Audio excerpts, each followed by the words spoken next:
Et nous voilà donc avec Romain Grosjean, pilote de la numéro 28 DHL chez Andretti Autosport en IndyCar. Merci Romain de nous accorder ce petit moment. Comment ça va? Ça va bien, merci. Alors Romain, avant d'évoquer Saint Petersburg, le début de cette nouvelle saison, je voulais revenir sur ce qui s'est passé hier parce que pour la première fois tu étais en test au Texas Motor Speedway. C'était donc la deuxième fois après Indianapolis que tu as pu rouler sur un grand ovale. Qu'est-ce que ça a fait? On a beaucoup d'impressions en général quand on roule la première fois au Texas. Ouais, effectivement, c'est un ovale assez particulier parce qu'on l'appelle un super speedway, mais il est finalement très court. Il fait que 1,5 miles. Quand on pense qu'un short track comme Gateway, c'est 1,25. La différence n'est pas énorme. Après, il y a beaucoup de banking, donc ça va vite. Hier, on a roulé à 350 km/h de moyenne, 350,8 je crois de moyenne, donc forcément ça va vite. Journée bien, honnêtement, les sensations étaient pas mal. Après, c'est pas l'ovale le plus sympa à rouler que j'ai fait pour le moment, parce qu'il y a cette peinture noire pour la NASCAR qui est sur la deuxième ligne et du coup qui fait qu'on ne peut pas l'utiliser. Donc il y a un peu qu'une ligne. Mais intéressant, encore pas mal de choses apprises. C'est sûr qu'il faut que je continue à prendre de l'expérience sur Val. Mais je dirais qu'on a eu avec Andretti, on a avancé, on a fait déjà, on a compris quel setup de base on voulait utiliser pour la course. Est-ce que tu as pu rouler un petit peu parce que c'était donc un rookie test, hein, il y aura une autre journée qui sera organisée lundi avec les vétérans, mais donc est-ce que tu as pu rouler un peu en paquet, justement, prendre conscience de ce circuit, comme tu le dis, il n'y a qu'une seule trajectoire, c'est très compliqué en général dans l'aspiration des autres concurrents. Ouais, effectivement, on a tous roulé en paquet. On a essayé de comprendre un peu comment ça fonctionnait. Je pense qu'il faut qu'on améliore notre voiture justement dans le trafic. Elle était très bonne quand j'étais seul, mais dans le trafic, elle était pas idéale. Donc on va travailler là-dessus. Mais c'est vrai que celui qui se retrouvait en tête du paquet, personne ne pouvait le doubler parce que ça passe pas. On peut pas faire l'extérieur. Il y a cette fameuse ligne noire. Donc je dirais que c'est un petit peu dommage dans ce sens-là parce que ça casse un peu le côté course sur Val, mais bon, il faudra être bon en stratégie, sauver de l'essence comme il se doit, et, euh, et puis trouver voilà bien se qualifier pour être dans le bon paquet.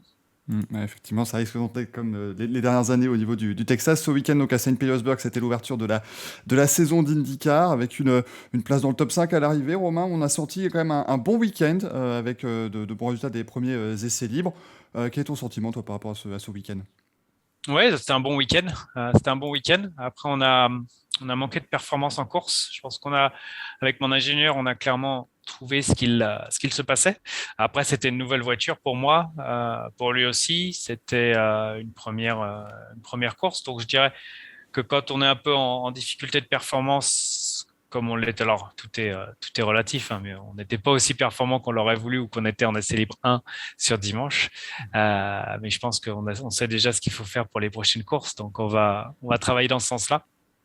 Et puis une cinquième place, c'est une bonne position. Je pense que voilà, c'est des courses comme ça où il faut savoir marquer des points et un petit peu faire le dos rond, à pas pouvoir faire des superbes dépassements ou rouler aussi vite qu'on voudrait, mais ramener les points de la cinquième place et puis avancer sur la prochaine étape. Mais on teste la semaine prochaine à Barber. On a plein d'idées en tête sur quoi faire et je pense que la voiture, on va vraiment pouvoir l'améliorer en version course en tout cas pour mon type de conduite.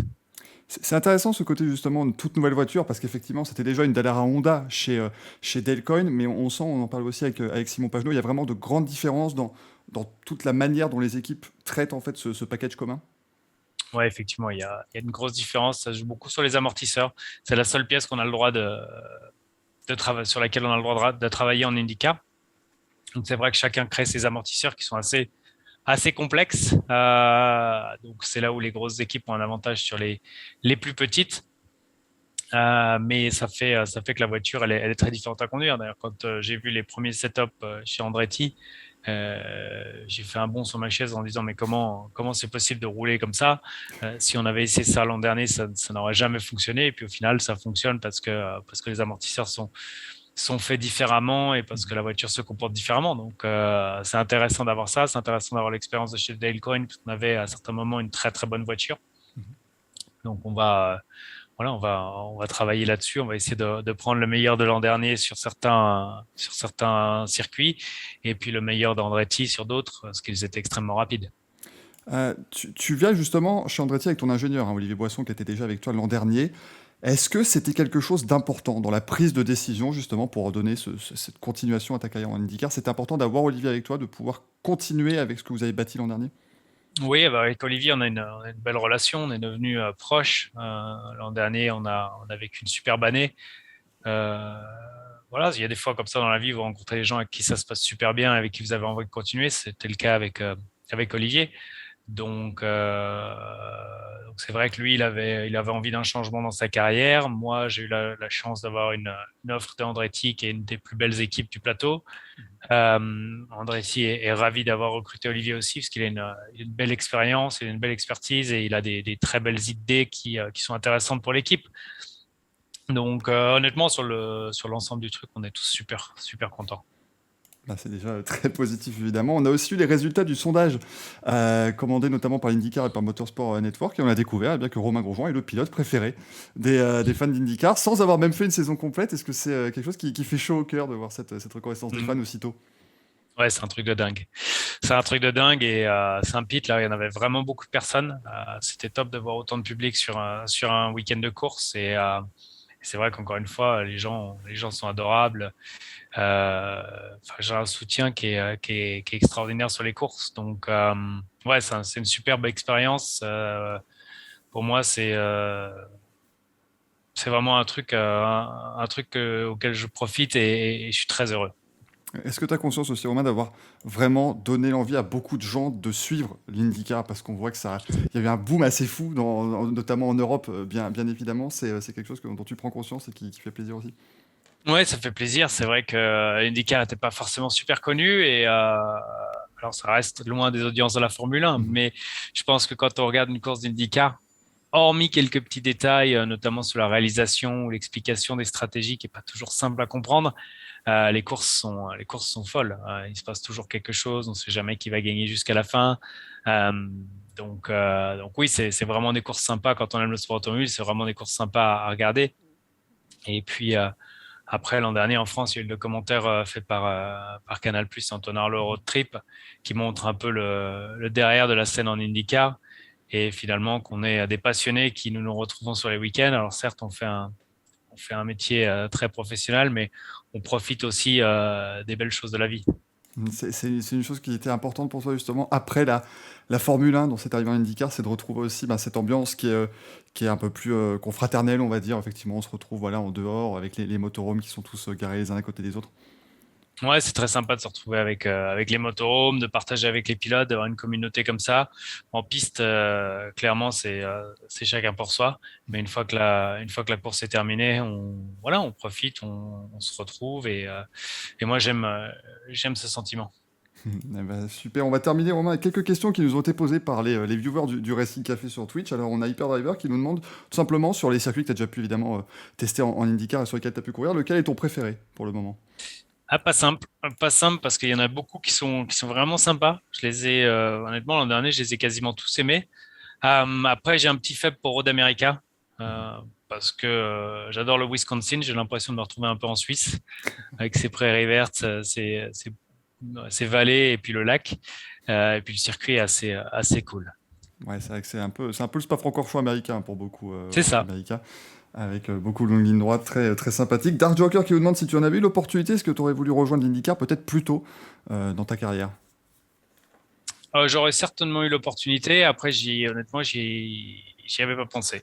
J'y avais pas pensé. J'avais en tête qu'il y avait énormément de vols et pas beaucoup de circuits routiers. Finalement, c'est l'inverse. Mais oui, pourquoi pas, j'aurais pu rejoindre une ou deux années plus tôt l'IndyCar.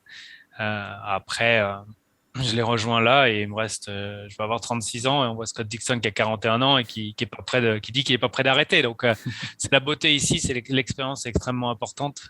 Tant qu'on a l'envie, l'âge peu importe. Ouais, effectivement, on salue Elio Castroneves aussi qui a 46 ans et nous donne l'impression d'en avoir 22 à peu près quand on le voit, C'est ça. quand on le voit très enthousiaste. Et Mathieu qui nous demande si est-ce qu'on te verra aussi bientôt, peut-être en endurance, peut-être en WEC, peut-être évidemment en IMSA, il y a peut-être plus d'opportunités avec Honda et Acura là-bas. Ouais, effectivement, l'IMSA, c'est quelque chose qui est au programme. Là, ça a été un petit peu compliqué de tout mettre en place avec le déménagement à Miami. et mon arrivée tardive aux États-Unis. Mais oui, j'ai clairement envie d'essayer d'aller faire Daytona, Petit Le Mans et Sebring. Bah, ouais, donc ça fait effectivement un joli programme. Tu as aussi participé au 24 heures du Mans il y a quelques années. C'est quelque chose que tu aimerais retrouver, peut-être, cette classique Mancel? Oui, si l'IndyCar pouvait faire en sorte qu'on n'ait pas de course pendant la semaine du Mans l'an prochain, ça serait une très bonne nouvelle.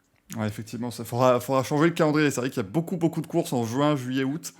Ce qui fait que c'est un peu compliqué. Comment d'ailleurs on s'occupe, entre guillemets, évidemment, il y a toujours beaucoup de choses à faire, mais voilà comment on gère ce début de saison où on a finalement 3 courses en 3 mois. C'est assez, voilà, c'est assez long, peut-être entre les courses, mais il y a pas mal de tests, pas mal de choses à faire, j'imagine. Ouais, c'est ça, ça a mis un peu de temps à démarrer. Après, on a fait un test à Sebring une semaine avant Saint-Pete. Là, on revient du Texas. La semaine prochaine, on est en Barber. La semaine d'après, on va au Texas pour la course. Et puis après, il y a Long Beach qui arrive assez vite. Donc, effectivement, sur le papier, les courses ont l'air assez espacées, mais en fait, entre les journées de test qu'on a et le début de saison, les semaines passent vite. Eh ben, en tout cas, on te souhaite le meilleur, Romain, pour cette saison. Merci beaucoup d'avoir pris ces quelques minutes. Et puis, on parlera peut-être après une victoire, on l'espère en tout cas, ce serait extraordinaire cette année. Et ce serait top. Merci, Romain, à bientôt. Avec grand plaisir.